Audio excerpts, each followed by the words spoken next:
سورہ الشمس کا اردو ترجمہ۔ بسم اللہ الرحمن الرحیم۔ اللہ کے نام سے شروع کرتا ہوں جو بہت رحم کرنے والا نہایت مہربان ہے۔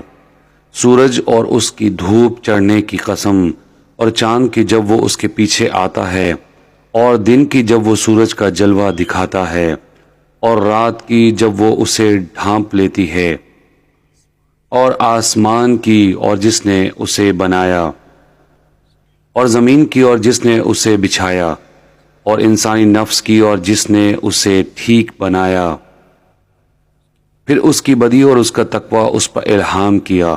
یقیناً فلاح پا گیا جس نے نفس کا تزکیہ کیا، اور یقیناً نامراد ہوا جس نے اسے آلودہ کیا۔ قوم سمود نے اپنی سرکشی کی وجہ سے نبی کو جھٹلایا۔ جب اٹھ کھڑا ہوا اس قوم کا بڑا بدبخت